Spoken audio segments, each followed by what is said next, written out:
Good morning students. आज हम गुले लाला किताब 5वीं जमात की किताब उसका सेकंड चैप्टर रीड करेंगे। फर्स्ट चैप्टर हमने पढ़ा था, अभी सेकंड चैप्टर रीड करेंगे। सेकंड चैप्टर है बेटे से मोहब्बत। सबसे पहले हम इस चैप्टर की रीडिंग करेंगे, मुश्किल अल्फाज के मायने, इमला के मायने अलग करेंगे, फिर मैं आपको इसकी एक्सरसाइज सॉल्व करवाऊँगी।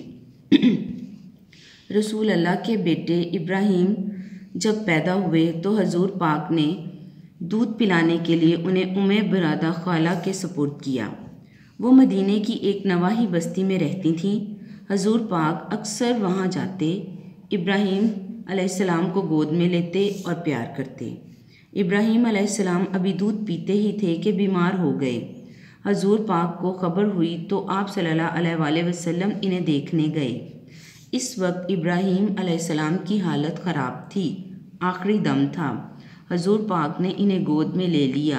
बच्चे की हालत देखकर आप सल्लल्लाहु अलैहि वसल्लम की आंखों से आंसू जारी हो गए। जब इब्राहीम अलैहिस्सलाम का इंतकाल हो गया तो रसूल अल्लाह सल्लल्लाहु अलैहि वसल्लम ने फरमाया, ए इब्राहीम, हम तुम्हारी मौत से गमगीन हैं।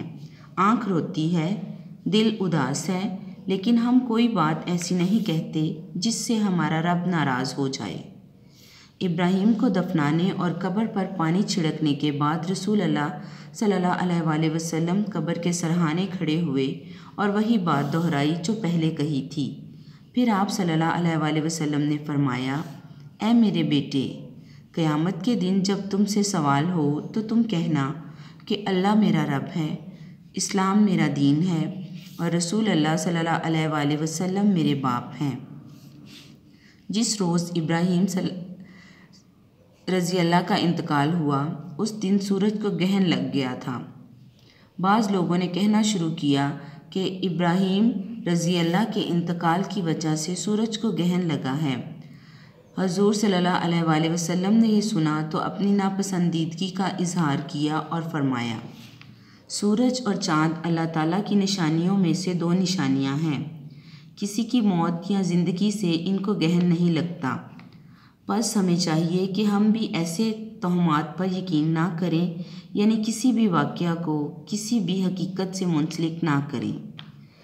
ये चैप्टर की रीडिंग की है। इसमें से मैंने आपके लिए इमला के अल्फाज जो हैं, ये इमला के अल्फाज हैं। सुपुर्द, नवाही बस्ती, आखिरी दम, इंतकाल, गमगीन, नापसंदीदगी, कहन, निशानियों, यकीन, हकीकत। इसी तरह से मुश्किल अल्फाज के मायने हैं, ये आप सबके सामने हैं। ये मुश्किल अल्फाज के मायने हैं।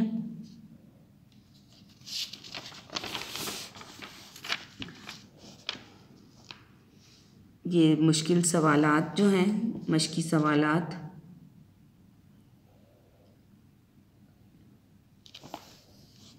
ये सवाल है, हजूर पाक की ज़िंदगी का कोई और अहम वाक़या तलाश करके लिखिए। तो ये आपका होमवर्क है। सभी बच्चे घरों में अपनी बुक्स में से हजूर पाक की ज़िंदगी का कोई सा एक वाक़या तलाश करेंगे और उसको पहले रफ़ कॉपी पे लिखेंगे, अपने टीचर्स को, अपनी मदर्स को चेक करवाएंगे। तो उसके बाद फिर आप इसको नीट कॉपी पे उतारेंगे और तमाम काम जो है वो नीट कॉपी पे उतारेंगे, याद करेंगे। शुक्रिया।